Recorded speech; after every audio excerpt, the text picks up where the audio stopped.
पुत्र धीर बुद्धि वीर हनुमान जी उस राक्षसी को मारकर समुद्र के पार गए, जिन्होंने जल में फरसाई पकड़कर किसी भी जीव जंतु को खा जाती थी, वही छल हनुमान जी के साथ किया।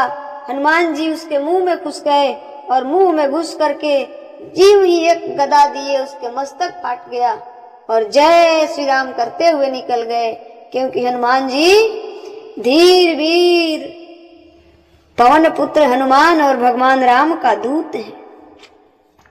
समुद्र के पार गए, वहां जाकर उन्होंने वन की शोभा देखी। मधु के लोभ से भंवरे गुंजर कर रहे थे। अनेकों प्रकार के वृक्ष फल फूल से सुशोभित वन है। पक्षी और पशु के समूह को देखकर तो वे मन में बहुत प्रसन्न हुए कि वाह, रावण की नगरी तो बड़ा सुंदर है। भले रावण दुष्ट है, भले रावण दुष्ट है तो क्या हुआ, पर उनकी नगरी तो सुंदर है। प्रसन्न हुए। तब तक सामने एक विशाल पर्वत देखकर हनुमान जी भय त्याग कर उस पर दौड़ जा चढ़े। भय को त्याग दिए।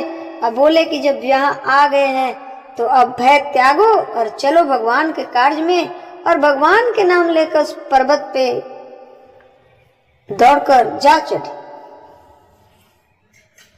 उमा कहूं उमा न कछु कपी के अधिकाई, प्रभु परताप जो का लही खाई।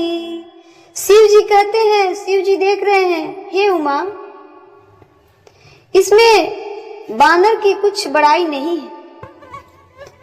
भगवान शंकर कह रहे हैं कि हे उमा, इसमें बानर की कुछ बड़ाई नहीं है। यह प्रभु का प्रताप है जो काल को भी खा जाता है। हनुमान जी अपने बल से थोड़े कूदते थे।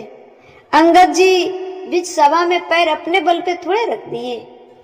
इसलिए विश्वास है कि भगवान मेरे साथ है तो साथ है। विश्वास है कि खंबे में भगवान है तो भगवान है। हनुमान जी विश्वास किए थे कि प्रभु मेरे साथ है। तो वही भगवान शंकर कह रहे हैं कि हे उमा, इसमें बानर हनुमान की कुछ बड़ाई नहीं है। यह प्रभु का प्रताप है जो काल को भी खा जाता है। पर्वत पर चढ़कर उन्होंने लंका देखी। हनुमान जी पर्वत पर चढ़कर लंका देखी। बहुत ही बड़ा किला है, कुछ कहा नहीं जा सकता। हनुमान जी मन ही मन प्रसन्न हो रहे हैं कि भले दुष्ट रावण है परंतु उसके नगरी तो बहुत सुंदर है, अत्यंत ऊंचा है, उसके चारों ओर समुद्र है, सोने के प्रकोटे हैं, सोने के प्रकोटे हैं, चार दीवारी का परम प्रकाश हो रहा है। विचित्र मणियों से जड़ा हुआ सोने का प्रकोटा है। उसके अंदर बहुत से सुंदर सुंदर घर हैं, चौराहे, बाजार, सुंदर मार्ग, गलियां, सुंदर नगर बहुत प्रकार से सजा हुआ है। हाथी, घोड़ा, खच्चरों, समूह तथा पैदल और रथों का समूहों का कौन गिन सकता है। अनेकों रूपों के राक्षस के दल हैं। लंका में अनेकों रूपों के राक्षसों का दल है। उनकी अत्यंत बलवती सेना वर्णन करने नहीं बनता। हनुमान जी सब पर्वत पे चढ़ के आगे लंका का निरीक्षण किए, देखे वन, बाग, उपवन, बगीचे, फुलवाड़ी, तालाब, कुएं, बावलियां सब सुशोभित है। मनुष्य, नाग, देवता और गंधर्वों की कन्याएं अपने सौंदर्य से मुनियों को भी मनों को मोह लेती है।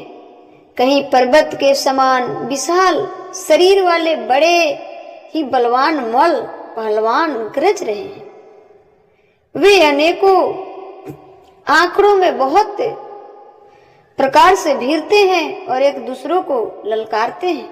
ऐसे ऐसे शरीर वाले राक्षस लंका में हैं। भयंकर शरीर वाले करोड़ों योद्धा यत्न करके नगर की चारों दिशाओं में रखवाली करते हैं। कहीं दुष्ट राक्षस भैंसों, मनुष्यों, गायों, गधों और बकरों को खा रहे हैं। तुलसीदास जी ने इनकी कथा इसलिए कुछ थोड़ी सी कही है कि ये निश्चय ही श्री रामचंद्र जी के बाण रूपी तीर्थ में शरीर को त्याग कर परम गति पाएंगे। लंका में राक्षसे कहीं भैंस मारकर खा रहे हैं, कहीं मनुष्य, कहीं गायों को मारकर, कहीं गधों को, कहीं बकरों को मार मार कर खा रहे हैं। हनुमान जी देखे तो कहे कि बड़ा विचित्र है। नगर के बहुसंख्य रखवाले को देखकर हनुमान जी ने मन में विचार किया कि अत्यंत छोटा रूप धरूं और रात के समय नगर में प्रवेश करूं। किसी भी कार्य में कहीं भी प्रवेश करने के लिए पहले छोटा बनना चाहिए। हनुमान जी हम सबको मैसेज दे रहे हैं, देखो लंका में इतने सुविधा है, चारों तरफ रखवाली है, लेकिन हनुमान जी कैसे प्रवेश किए? छोटा बनकर। तो कहीं भी छोटा बनकर प्रवेश कर जाओ, उसके बाद अपने बुद्धि, अपने विवेक, अपने दिमाग से उसे बड़ा बना लो ना। कोई भी कार्य छोटा और बड़ा नहीं होता।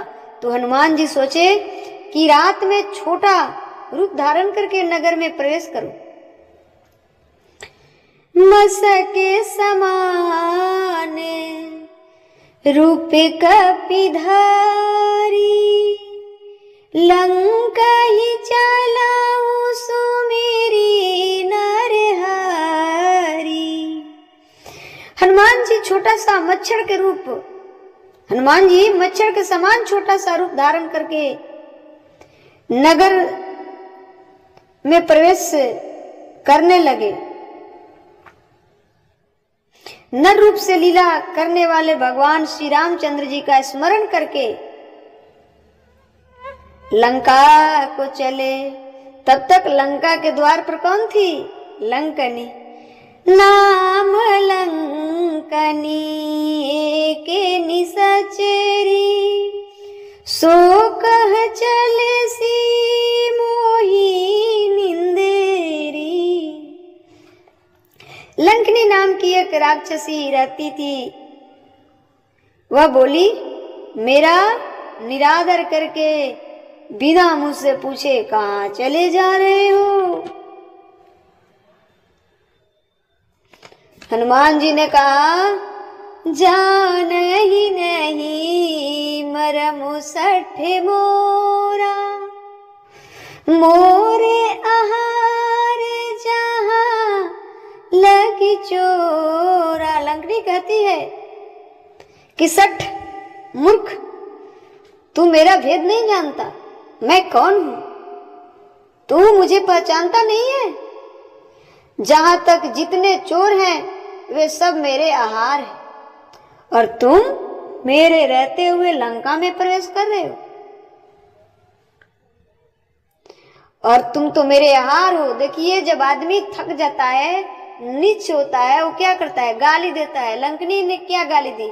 मोर आहार जहां लागी चोरा। हनुमान जी को चोर कह के गाली दी।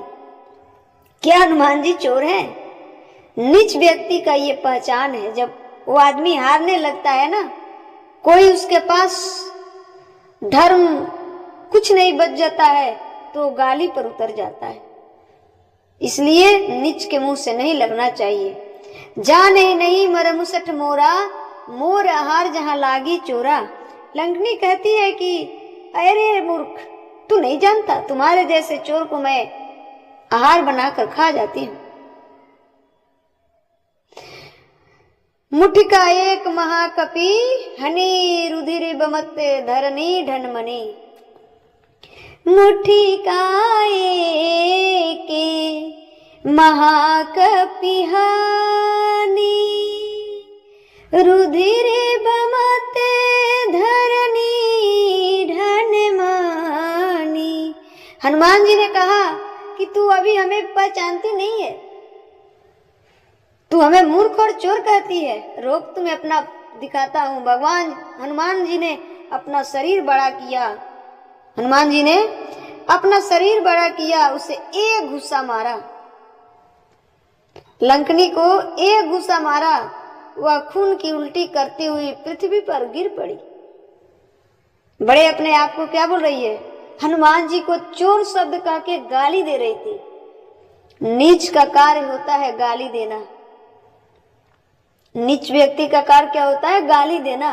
तो लंकनी कौन सी अच्छी है, नीचे है ना। उन्होंने हनुमान जी को चोर कह के गाली दिया। हनुमान जी ने अपना शरीर बढ़ाया और कहा कि चल मैं कुचल दूंगा। लंकनी भागी, तब तक मारे एक घूसा, लंकनी खून की उल्टी करती हुई पृथ्वी पर गिर पड़ी, पृथ्वी पर गिर पड़ी।